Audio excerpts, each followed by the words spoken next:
Hello team, welcome to another ATP Geopolitics video with myself, Jonathan MSP. It's Ukraine War news update, third part thereof for the 23rd of July 2024. This is a geopolitical video concerning geopolitics, global politics often, concerning the war in Ukraine. I will be touching on some American politics, but not like going full into American politics. I might do a separate video on what my follow-up thoughts are on the American election, but I will only be talking about the American election, like Kamala Harris, as concerns the Ukraine war, what her views are on Ukraine. So don't worry if you're not too interested in American politics. Right.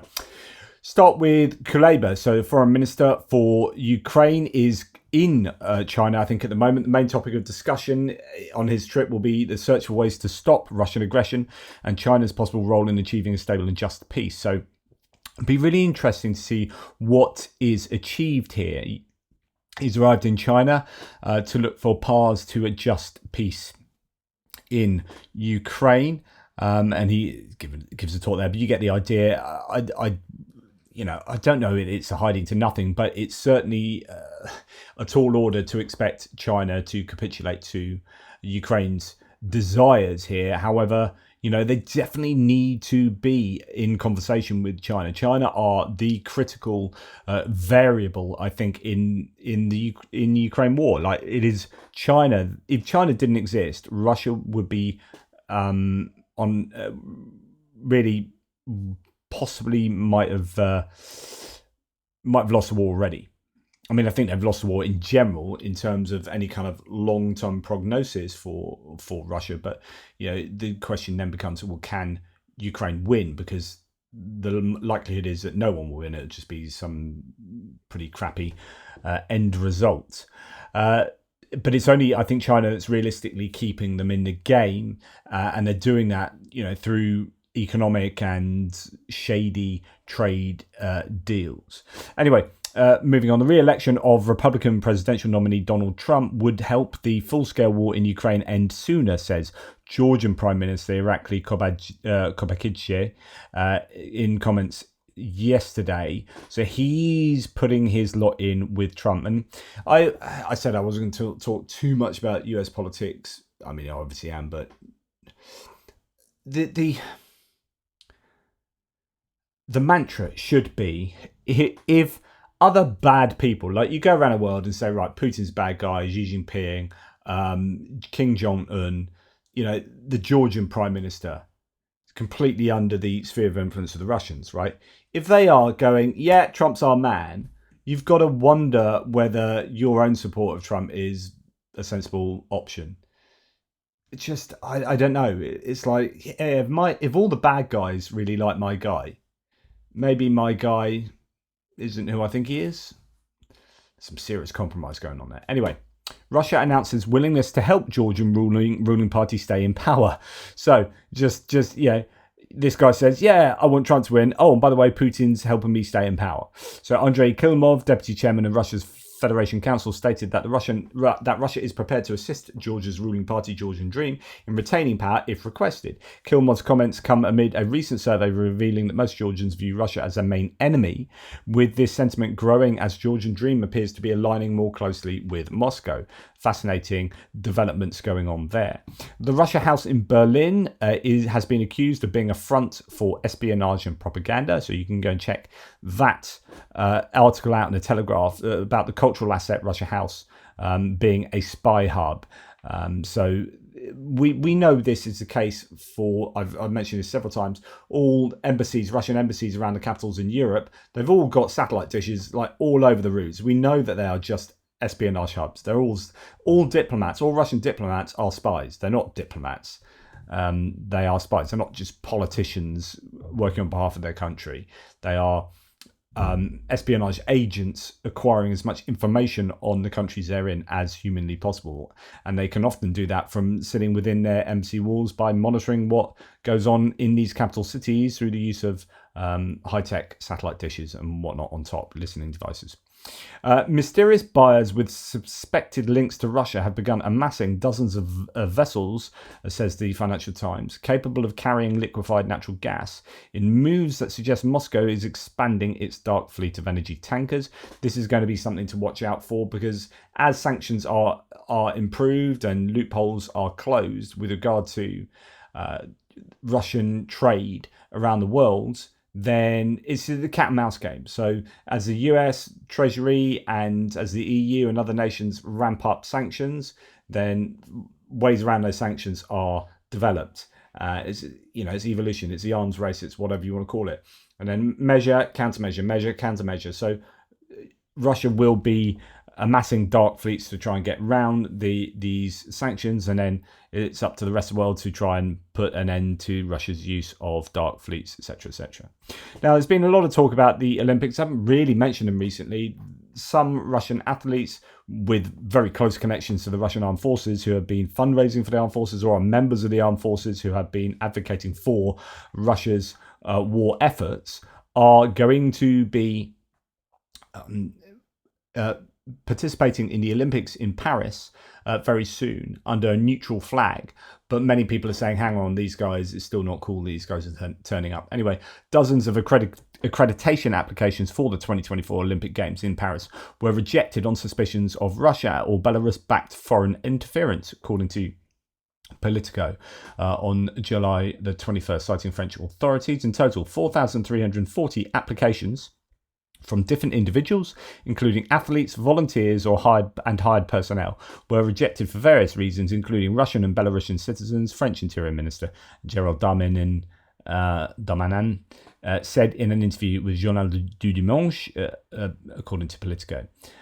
And the Russian government bans gasoline exports from Russia again. Russian media reported gas prices have soared by up to 44%, and a shortage of AI95 gasoline has emerged. Sources among traders told Reuters there is a chronic shortage of gasoline on the market. The cost of AI92 on the St. Petersburg exchange has risen by 23% since the beginning of the year and has approached records since the autumn of 2023. A definite sign that the Russian air defense shoots down all drones attacking Russian oil refineries and oil depots, right? So obviously there's been a successful number of strikes on Russian oil depots and oil refineries, and these refineries particularly making the finished petrol products, and the lack of that product on the market means a rise in price, supply and demand, right? So the Ukrainians have been successful in damaging that infrastructure.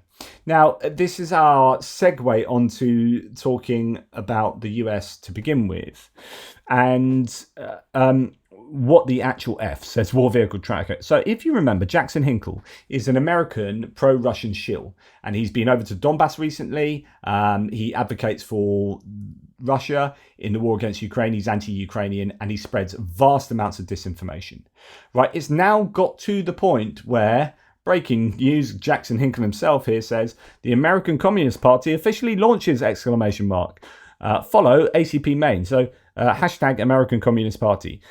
Just in case you're wondering what his views are and where his allegiances lie, he's now coming out as an overt communist. How's it going, everybody? Jackson Hinkle here in Chicago, proud to announce the launch of the American Communist Party. The working class of this country have been deceived, lied to, and abandoned by the establishment, by Democrats, Republicans, Libertarians, and Greens alike. So it's positions like this. I wonder how they sit with the people who normally reiterate his own or share his own views, right? Hinkle's views.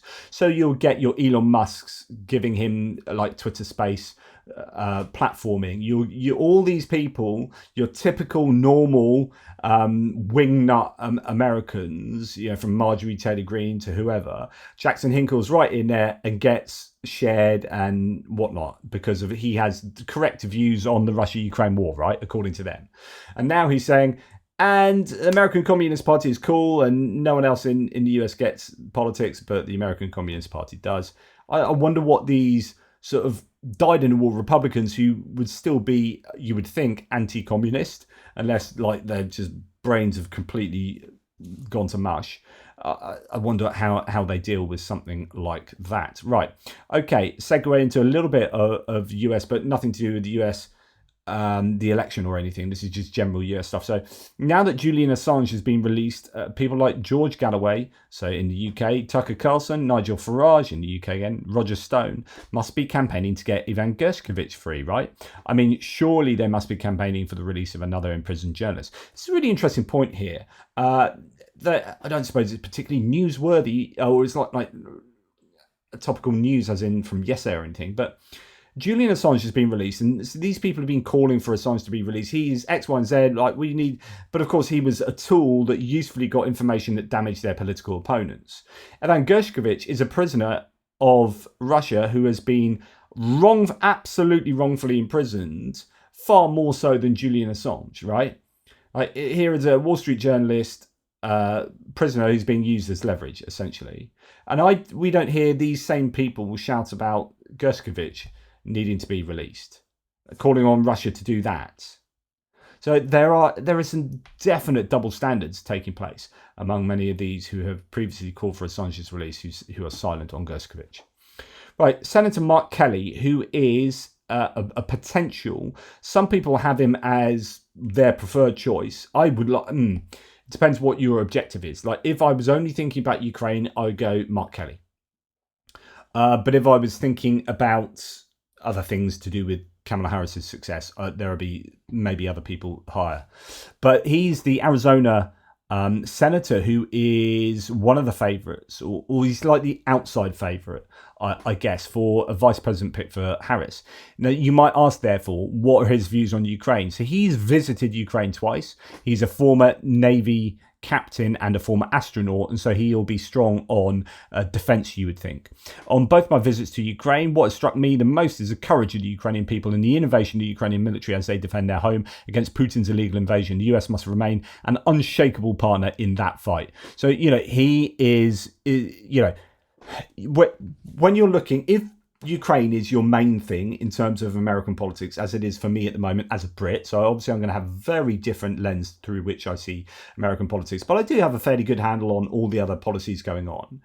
And I like, but if Ukraine's up there, or even if it's not your defining component in your voting calculus, but it's still really important, you are looking at Kamala Harris, and we're going to look at her in a bit as her views on Ukraine.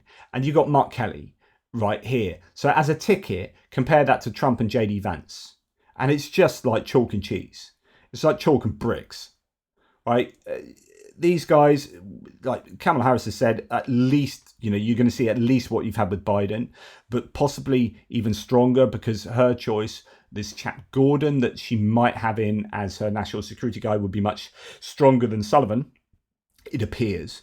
And then Mark Kelly, where you got Trump, who is just in the pocket of all the dictators of the world, and JD Vance, who's been even stronger against Ukraine than Trump. And even someone like Darren Gerdes, Prof. Gerdes, as a dyed-in-the-wool Republican, would admit that Vance is not good for Ukraine. So it seems to me very obvious who are better supporters of Ukraine, which is kind of weird how things have changed over like 50 years in terms of strong foreign policy in American politics. That's in the wrong place. That is okay. We will. No, this is, that's in the wrong place. This is correct. Okay. So I find this interesting. And again, when you're talking about who is better going to support Ukraine, you have, let's say, Harris Kelly or Harris Shapiro or whatever, seem to be a fairly good option for Ukraine, right? And then you look at Trump Vance, as mentioned. And then you look at what Trump's son is doing, who has the ear of his father. Fabian Hoffman here says this is one of the individuals who will definitely have Trump's ear during a potential presidency. People like him are as likely, if not more so, to influence Trump's Ukraine policy as the professionals. And this is the sort of thing that Donald Trump Jr., the son, is sharing on social media. and he's taking the mickey out of Zelensky. So he's got this kind of mocked up phone screen of Biden having 52 missed calls from Zelensky, and then a message, "My money's still coming, right? And I'm scared, and please answer," from Zelensky. And he that's how Donald Trump Jr. would lol. So he's like, "Oh, lol." Ha ha ha! Genocide! Ha ha! Lol! Oh, people dying by being invaded by a dictatorial maniac! Ha ha ha! Oh, emojis! Let's have a laughing face emoji with tears of absolute joy and a bit of a laugh. Oh god! Oh, I'll tell you what, the death of millions really does make me laugh. Oh, I love a bit of torture and rape. Oh my goodness! Oh, Zelensky, you stupid man. Asking for help so your country doesn't cease existing. Oh, lols. And that it's his family that you want running your country, right? Donald Trump Jr. there. As Adam Kinzinger rightly says, the country is being attacked for no reason. Civilians are dying, and Donald Trump Jr. is mocking the leader of that country being scared. I feel like if innocent Americans were being killed by an evil country, the Trumps would just flee because, you know, they're cowards. Or lol. And Pekka Kallianemi does a Vatnik soup on, I mean, he did one ages ago, right? But we'll have a look through this, actually, because I think it's important to know. So now that Donny Jr. is sharing anti-Ukraine memes and disinformation again, it's worth reminding that he's been heavily involved in Russian business, at least since 2008. In 2017, Donny was paid $50,000 for and a free trip to Paris to give a speech for a pro-Russian think tank. Worth remembering. Worth knowing. In today's Vatnik Soup, this is back from 2023 in April last year, so this is a year and a half old. So you could add some more to this, I'm sure. I'll introduce an American politician, conspiracy theorist, and businessman, Donald Trump Jr. He's best known for his dealings with the Russians and for his work with the Trump Organization and his father.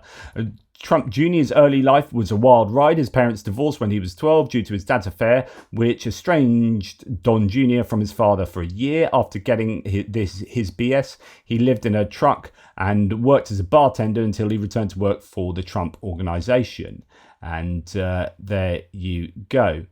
It seems like the organization was closely tied to Russian money as early as 2008, when Don Jr. stated that, quote, "In terms of high-end product influx into the US, Russians make up a pretty disproportionate cross-section of a lot of our assets." There's a disproportionate amount of Russian assets in the Trump Organization. That's what he said in 2008. Trump's oldest son said a decade ago that a lot of the family's assets came from Russia, says Business Insider, or The Insider. Adding that, quote, "We see a lot of money pouring in from Russia." Just remember this, guys. Like, when you're wondering what, and I did a whole video on Donald Trump and links to Russia previously and why he's supportive of Russia and not Ukraine. Follow the freaking money. Again, if you're some big Trump fan and you're watching this, just go and have a little look at who your idol is. Adding that, we see a lot of money pouring in from Russia. Don Jr. has also visited Russia on various occasions. In 2006, he was a tour guided by one Felix Sater, a Russian-American gangster, convicted felon, real estate developer, and advisor to the Trump Organization. In 2016, Don Jr. met with a group of Russians, including Natalia Veselnitskaya, a Russian lawyer best known for advocacy against the Magnitsky Act, so the Bill Browder, named after Sergei Magnitsky. The Magnitsky Act is a bill that allows the sanctioning of foreign government officials worldwide when they're involved in human rights offences. The meeting was set up because the Russians promised dirt on Hillary Clinton for the upcoming presidential election. He was also informed that this information was part of Russia and its government's support for Don Jr.'s father. He also lied about the reason for the meeting, first saying that it was about adoptions of Russian children, but finally admitting that he was there to get dirt on Hillary Clinton. He was accompanied by Paul Manafort, who was arrested, and then he's now out and Back in the Trump campaign, he was recently RNC. If you want to know how deeply involved Paul Manafort is in Russian politics and lobbying for Russians and pro-Russians, go and watch the excellent documentary on Amazon Prime called Active Measures. And Jared Kushner. So this is Donald Trump Jr. being accompanied by those two people. In October 2016, Don Jr. exchanged messages with exchanged messages on Twitter with WikiLeaks asking about the hacked emails of John Podesta, then chairman of the Clinton campaign. WikiLeaks provided them with a link to search these emails, which was then publicly shared by Don Jr. in November 2017. It was revealed that Julian Assange himself had used the WikiLeaks accounts to talk with Don Jr. During the same month, he also gave a speech at the pro-Russian think tank known for the nomination of President Putin for the Nobel Peace Prize and calling him a peacemaker. So, Donald Trump Jr. not only talked with Julian Assange about getting dirt on the Democrats from the Russians, arguably, or is all connected to the Russians. He then gives, in that same month, a speech at a Russian think tank that was also campaigning for Putin to get the Nobel Peace Prize. And he was paid, Donald Trump Jr., that is, at least $50,000 for the gig, and also got a free trip to Paris on account of the Russians there. In March 2022, Donald Trump Jr. tweeted a link to Zero Hedge article about trans women sent to the front lines in Ukraine, stating that the left has gone all in support of the white supremacist Azov battalion in Ukraine. So apparently they're flexible. This is, of course, highly controversial. In December 2022, he compared the US spending on Vietnam War versus the war in Ukraine, claiming that the US had spent the same amount on Ukraine than it did in Vietnam in 14 years. The only thing he forgot to mention is that when you include inflation, the Vietnam expenditure equals $780 billion US dollars. In the same month, he also implied that Zelensky is banning the Ukrainian Orthodox Church and that his government has also been raiding Ukrainian Orthodox churches and arresting priests. Don Jr. fails to mention that the banned churches are connected to Russia and that these priests are basically spies for the Kremlin. They've also systematically attacked Ukrainian civilians, soldiers, and Ukrainian colleagues. When it comes to conspiracy theories, Don Jr. has covered most of them. He's spread conspiracy theories concerning spread conspiracy theories by Alex Jones, promoted the idea that the Clintons had murdered people, that the survivors of high school shooting were coached, that's the Sandy Hook, to propagate anti-Trump rhetoric. And by the way, he's also asked for Alex Jones to be the press officer for a Trump administration. Press secretary. I think that's what Don Trump Jr. wants, Alex Jones, conspiracy theorist, as the press secretary for the United States. Anyway, and he's also spread theories that George Soros was actually a Nazi, the famously Jewish, and that's why people are against him for being behind X, Y, and Z. Well, now that same guy is a Nazi. And the US and Ukraine were developing bioweapons, and that Joe Biden is a paedophile. And naturally, he spread disinformation on voter fraud in the 2020 US presidential election. He's also shared a ton of Photoshop fakes or images taken out of context. So either he's stupid or has an agenda. I actually think it's both. Even at the ripe age of 45, Don Jr. tries to stay on top of his meme game. He's posted various unfunny Zelensky-themed memes and even joked about the brutal attack on Paul Pelosi, the husband of then United States Speaker of the House, Nancy Pelosi. And I'm showing you some of these on the screen at the moment. And I showed you that one about Paul Pelosi, about the Halloween kit and the hammer. Absolutely disgusting. Don Jr. has written 2 books. His first book, published in 2019, is called Triggered, focused on criticizing political correctness. And his second book, Liberal Privilege, solely focuses on criticizing Joe Biden. Most of the copies were bought by the Republican National Committee and other conservative associations. In April 2023, he admitted signing a check to the alleged porn star hush money scheme involving his father. On 5th of April 2023, Don Jr. applied some mafia tactics possibly learned from his old friend Felix Sater when he shared an article with a photo of Judge Juan Merchan's daughter. Merchan was the judge at the time in Don's father's case in New York City, so on and so forth. So the point is that Don Jr. has connections to Russia, as his father does. And when you're wondering why such people might be more supportive of Russia than Ukraine, then it's a case of following the money. Right, okay, now moving more directly onto... Well, no, we're staying pretty much in the same sort of ballpark here, by looking at connections to or positions on Ukraine from people like Biden, actually, as well as Harris. So Biden delegated to the heads of the US Treasury and State Department his authority over the Ukraine Support Act, including the seizure of Russian assets. In a statement, the US president said that Treasury Secretary Janet Yellen and Secretary of State Antony Blinken were delegated authority under the law, quote, on restoring economic prosperity and creating new opportunities for Ukrainians. It follows from the text that the president will be delegated powers related to the possibility of confiscating frozen assets, Russian assets, in favor of Ukraine. He's delegating those powers out.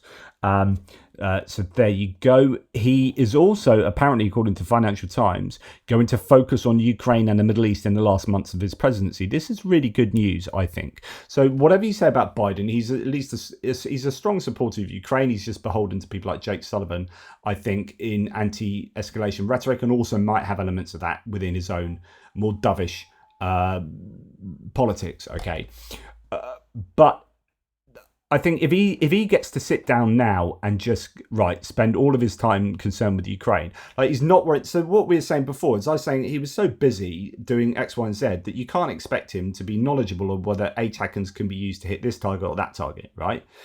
He's going around doing the world, trying to run a country, blah, blah, blah. What if he's like, right, I'm not going to be running for president, so I don't have to worry about campaigning too much. I will be on a campaign trail to help by Harris, etc., etc. But generally, I'm going to be concerning myself with these two things. It means that he's probably going to get to work a lot more closely on Ukraine and be a lot more knowledgeable about it, and hopefully make a lot better decisions or get aid, to Ukraine, the leftover aid that's still needing to be delivered to or apportioned to Ukraine out of the appropriations bills and so on and so forth. Right. When we're looking at how Russia is reacting to the elections or certainly with Biden stepping down, it's really interesting to look at how their propagandists are acting. Now, remember, and I said this yesterday in my big long live stream, that the Russians are going to be acting like an arm of the Republican Party here. They will be campaigning against Harris, and the Republicans will have a massive advantage online because the Russians are going to be piling in their efforts to amplify pro-Trump rhetoric and their efforts to dismiss Harris or disinform the many millions of people out there concerning Kamala Harris. Julia Davis here says, quote, now they're switching to Vice President Kamala Harris and are trying to attack her, but nothing new will stick to her, Matveyev said. Bringing up the fact that she's not quite white will only activate her electorate.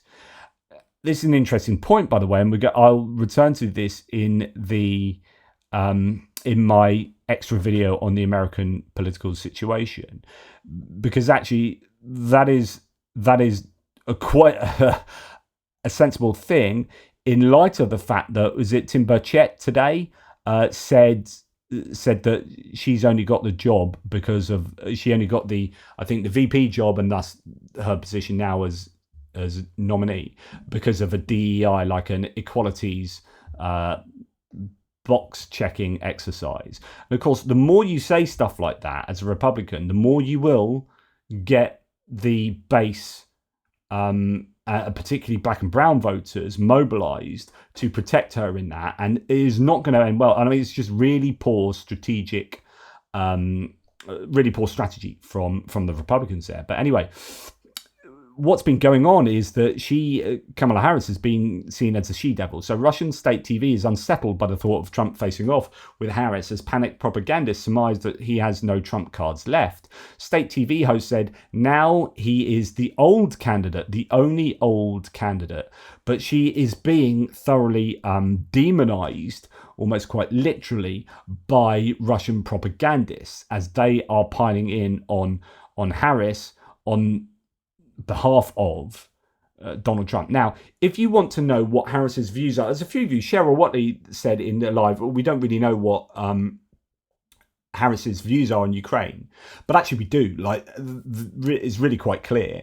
The Kyiv Independent has a number of articles on this. One of them is Russia accuses Kamala Harris of unfriendly rhetoric. Here's what she actually said. So again, setting some disinformation aside, it basically lists all the things that Kamala Harris has said about Russia and the invasion into Ukraine. So you can go and check out the Kyiv Independent. There's another one here. We'll just play a video that they've created and embedded. And this is, with Biden out, what could a Kamala Harris presidency mean for Ukraine? And actually, she is strong on Ukraine and support for Ukraine. Let's join this video here. I mean, I won't play it all, but I'll give you a flavour. So whether she will make any departure from the current Russia and its war. But we have compiled. I'll probably need to play it a little bit slower for you rather than at 2 times speed. That's how I listen to things, right? So anyway. Ukraine. If Putin takes aggressive action, we are prepared to levy serious and severe costs, period. And I will tell you that part of the posture that we have taken is grounded in the respect and the value we place in sovereignty. We have witnessed Russian forces engage in horrendous atrocities and war crimes. Their actions are an assault on our common values. I know firsthand the importance of gathering facts and holding them up against the law. In the case of Russia's actions in Ukraine, we have examined the evidence. We know the legal standards. And there is no doubt these are crimes against humanity. It is painful to watch what is happening to innocent people in Ukraine. March 2022. Just want to live in their own country and have pride in themselves as Ukrainians, who want to be home speaking the language they know, going to the church that they know, raising their children in the community where their families have lived for generations. And by the millions now are having to flee with nothing but a backpack. This is becoming a war of attrition. February Doesn't Vladimir Putin 2023. have more ammunition, more artillery to outlast Ukraine? Well, you're right, Andrea, that Vladimir Putin decided, unprovoked, to start this war. And he has the ability to end it by stopping and getting out. He's shown no sign of giving up or negotiating. Well, that is part of why we will make sure that we do everything possible within our power to strengthen Ukraine's position on the battlefield, so that if and when there are negotiations, Ukraine will be in the strongest position in a negotiation. International rules and norms are on the line. So on and so forth. You get the point there. You know, you want them to win so that when it does come to negotiations, or they've produced good results on the battlefield, that means that they have the position of power to do those negotiations and have leverage. But anyway, you know, there's lots more to listen to, and you can go and watch that video. But I think there's no doubt that she's in the same frame of thinking as, you know, most people in America, really, with regard to support for Ukraine. The question is, in terms of the finer details of policy, where would she stand? I don't think you'd ever really know until she got into power. Like, for example, would she change restrictions on the use of ATACMS into Russian territory? I don't know. I mean, it's more likely that she will improve the lot for the Ukrainians than make it worse. Like, at the very least, it's going to stay the same, right? But if we're correct about her potential replacement for Jake Sullivan, then it looks better for Ukraine. Anyway, I'll go on and just read to you about just what Antony Blinken has said of her. So Harris is a leading voice on US foreign policy. US Secretary of State Antony Blinken says Vice President Kamala Harris has been a leading voice on US foreign policy and a deeply respected figure around the world. Quote, I've seen her command a room full of world leaders, he says, adding that she is someone who asks the penetrating questions, who cuts to the chase, and is intensely focused on the interests of the American people. Speaking with reporters, he says Joe Biden is now intensely focused on his duties for president for the next 6 months, including trying to bring resolution to the ongoing Israel-Gaza war and dealing with Russia's war in Ukraine. Quote, it remains the honour my life to work for President Biden, Blinken says. And you might well get Blinken or someone like that, such various people of the Biden administration remaining in place. You don't want to just throw the baby out with the bathwater. But I don't know that Jake Sullivan, well, I don't know, he might remain, right? But who knows?